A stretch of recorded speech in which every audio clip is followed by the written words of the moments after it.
Good morning বন্ধুরা, সবাই কেমন আছো? আশা করি সবাই ভালো আছো। আর আমিও খুব ভালো আছি।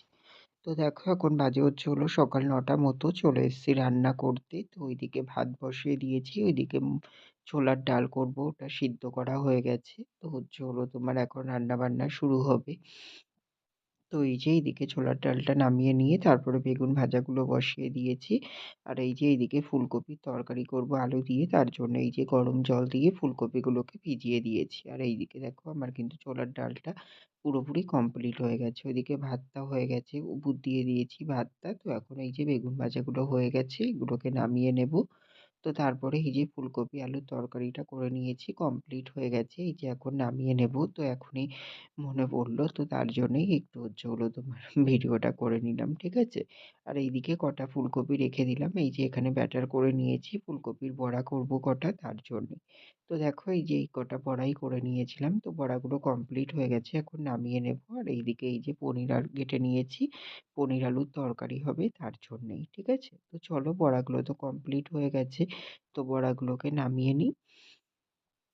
তো দেখো, বড়াগুলোকে নামিয়ে নিয়েছি। তারপরে এই যে পনির আর আলুগুলোকে সবকিছু হচ্ছে হলো মশলা দিয়ে এখন ভালোভাবে নাড়িয়ে নিচ্ছি। আর হচ্ছে হলো তোমার ফোড়নে দিয়েছিলাম হচ্ছে হলো তোমার গরম মসলা, জিরে আর শুকনো লঙ্কা, ঠিক আছে? তো চলো, এবার ফাইনাল লুকগুলো দেখিয়ে দিই সব রান্না-বান্নার। তো এখানে আছে হচ্ছে হলো তোমার হাঁড়িতে সাদা ভাত, তারপরে হচ্ছে হলো তোমার এখানে আছে হচ্ছে হলো তোমার ওই যে ফুলকপির বড়া, আর হচ্ছে হলো তোমার বেগুন ভাজা, ঠিক আছে? তো এই যে এখানে হচ্ছে হলো তোমার সব ভাজাভুজিগুলো রাখা হয়েছে। তারপরে এখানে আছে তোমার ফুলকপি আলুর তরকারিটা এখানে আছে। তো কেমন লাগছে সবাই অবশ্যই কমেন্ট করে জানিও। আর এখানে আছে হচ্ছে হলো তোমার কিন্তু ওই যে ছোলার ডালটা। একটু গাঢ় করেই করেছিলাম, না হলে ছোলার ডাল আবার ঠিক ভালো লাগে না বেশ ট্যালট্যালে ঝোল হলে। তার জন্যেই এভাবেই বানিয়ে নিয়েছি, ঠিক আছে? আর ওই যে ওখানে পনির আলুর তরকারিটাও কিন্তু আমার পুরোপুরি কমপ্লিট হয়ে গেছে। এই যে দেখো, পনির আলুর তরকারিটা এখানে পুরোপুরি কমপ্লিট হয়ে গেছে। তো এগুলোই ছিল আজকে হচ্ছে হলো তোমার রান্না-বান্না। তো এগুলোই সবকিছুই কিন্তু কমপ্লিট হয়ে গেছে। হ্যালো বন্ধুরা, তো দেখো অনেকক্ষণ বাদেই তোমাদের সামনে আসলাম। এখন কিন্তু বাজে প্রায় পৌনে ৪টের মতো। তো হচ্ছে হলো তোমার ওই যে রান্নাবান্না কমপ্লিট করে নিয়ে তারপরে হচ্ছে হলো তোমার রান্নাবান্না কমপ্লিট হলো তখন প্রায় 11:30 মতো, না 11:30 না, 11টা বেজে গেছিল রান্না কমপ্লিট করতে করতে, জানো তো? তো তারপরে খাওয়া দাওয়া করলাম 11:30টার দিকে। তো খেলাম হচ্ছে হলো তোমার ভাত, ছোলার ডাল আর হচ্ছে হলো তোমার ওই যে ফুলকপির বড়া। তো খাওয়া দাওয়া করে তারপরে হচ্ছে হলো তোমার দোকানদারি করছিলাম। এই যে 1:30টার দিকে দোকান বন্ধ করলাম, তখন বন্ধ করে তারপরে গেলাম বাজারে। তারপরে হচ্ছে হলো তোমার এই বাজারে গিয়ে আগে গেলাম হচ্ছে হলো কোর্টে। কোর্টে কেন গেলাম? কারণ হচ্ছে হলো তোমার ওই দিদির ডেট আছে জানুয়ারিতে। তো হচ্ছে হলো জানুয়ারিতেই ফাইনাল ডেট। তো ওর জন্যই ওটা শোনার ছিল। তো আমার দাদা গেছিল আগের দিনকে। তো দাদা শুনে এসেছিল। বাট আমাকে ও বলেছিল যে একবার গিয়ে তুই উকিলের সঙ্গে কথা বলে নিস। তো তার জন্যই যাবো করছিলাম। তো যাওয়া হচ্ছিল না। তো তার জন্যেতেই আজকে গেলাম। গিয়ে ওখান থেকে কথা-টথা বলে বেরিয়ে তারপরে হচ্ছে হলো তোমার গেলাম বাজারে। তো বাজারের মালপত্র নিয়ে এই যে বাড়িতে আসলাম, তখন বাজে 3:10 মতো। তো তারপরে হচ্ছে হলো একটু বসে রেস্ট নিয়ে তারপরে চান করতে ঢুকলাম। চান করে তারপরে বেরিয়ে খাওয়া-দাওয়া করতে গেলাম। তো খাওয়া-দাওয়া করলাম হচ্ছে হলো তোমার ভাত, আর হচ্ছে হলো তোমার ফুলকপি আলুর তরকারি, আর হচ্ছে হলো তোমার ওই পনিরের তরকারি।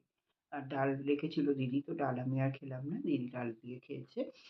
আর হচ্ছে হলো তোমার এগুলোই খাওয়া-দাওয়া করলাম। আর ফুলকপিটা এতটা সুন্দর, আমার কাকা মানে হচ্ছে হলো জমিতে চাষ করেছে। তো সেখান থেকে নিয়েই আমার দোকানে দেয় বিক্রির জন্যে, বিক্রি করি। সবজিও এখন রাখছি, জানো তো? তো হচ্ছে হলো কি বলতো? ওই যে হলো তোমার এবার সবজি চাষ করেছে কাকা ওখানে জমিতে। এবার অত সবজি তো আর লাগে না, কত খাবে? ওরা দুজন মানুষ। দাদা তো বাইরে থাকে, তো ওরা দুজন মানুষ। এবার হচ্ছে হলো তোমার ওর জন্যে লাগে না, আমাদেরও খেতেও দেয়। তো তারপরে ওই এক্সট্রা হয় যেগুলো সেগুলো দোকানে বিক্রি করি। তো তারপরে ওই থেকেই 2টো ফুলকপি আমাকে দিয়েছিল কাকি কালকে খাওয়ার জন্যে বলছিল। তো আজকে তাই রান্না করেছিলাম। এত সুন্দর, মানে ফুলকপির যে একটা জাত গন্ধ থাকে, কোনো গন্ধ-টন্ধ কিচ্ছু বেরোয়নি। পুরো একদম পুরো ভালো। আর একদম মানে অল্প ইয়েতেই সিদ্ধ হয়ে গেছে রান্না করতে করতেই সাথে সাথে। আর খেতেও কিন্তু খুবই টেস্টি হয়েছে। বিনা সারের যেহেতু, এর তো একটা আলাদাই টেস্ট, তাই না বলো? আর বাজার থেকে কেনা হয় যেগুলো সেগুলো তো মানে সার দেওয়া থাকে। মানে কোনো স্বাদই পাওয়া যায় না, এমন একটা ব্যাপার। তো যাই হোক, এই যে খাওয়া-দাওয়া করে ওপরে আসলাম। চলো এখন একটু রেস্ট নিই, নিয়ে আবার দোকানে যাওয়া আছে। ঠিক আছে? তো চলো আবার পরে দেখা করছি। হ্যালো বন্ধুরা, তো দেখো এখন বাজে হচ্ছে হলো রাত্রি ১২ঃ০০ মতো। তো অনেকক্ষণ বাদেই তোমাদের সামনে আসলাম। সেই তো হচ্ছে হলো দুপুরে এসেছিলাম। তারপরে একটু রেস্ট নিয়ে দোকানে গেলাম। দোকানে গিয়ে দোকান খুলে নিয়ে দোকানের সব মালপত্র গুছিয়ে নিয়ে তারপরে হচ্ছে হলো সন্ধে দিলাম। চা বিস্কুট খেয়েছিলাম ওই ৬ঃ০০ র দিকে। তারপরে দিদিভাই ফোন করেছিল। দিদিভাইয়ের সঙ্গে কতক্ষণ কথা বললাম। যেহেতু দুপুরে ফোন করেছিল কথা বলতে পারিনি। ওর জন্যেই হচ্ছে হলো তোমার ওই সন্ধ্যেবেলা কথা বললাম। বলে তারপরে দোকানদারি কমপ্লিট করে ১০টার দিকে ঘরে এসে খাওয়া-দাওয়া করলাম। খাওয়া-দাওয়া করলাম হচ্ছে হলো তোমার ওই ফুলকপি আলুর তরকারি একটু বেশি ছিল। তো সেটা দিয়েই রাত্তিরে আমি খাওয়া-দাওয়া করলাম। আর দিদি হচ্ছে হলো তোমার পনির আলুর তরকারি ছিল ওটা দিয়ে খাওয়া-দাওয়া করেছে। তো করে ওপরে আসলাম। ওপরে এসে আজকেও একটু লাইভে এসেছিলাম। তো অনেকক্ষণই ছিলাম প্রায় ১ ঘন্টা মতো। তো তারপরে এই যে হচ্ছে হলো তোমার তার জন্যই এতটা রাত হয়ে গেছে। প্রায় এখন ১২টা বেজে গেছে। তো এখন শুয়ে পড়বো আর শরীরও দিচ্ছে না। তো হচ্ছে হলো তোমার চলো ব্লগটাও এখানেই শেষ করে দিচ্ছি। তোমরা সবাই খুব ভালো থেকো, সুস্থ থেকো। আর আমার ভিডিওটা যদি ভালো লেগে থাকে অবশ্যই লাইক, কমেন্ট অ্যান্ড শেয়ার করে দিও। সাবস্ক্রাইব করতে ভুলো না কিন্তু। তো চলো বন্ধুরা টাটা, গুড নাইট।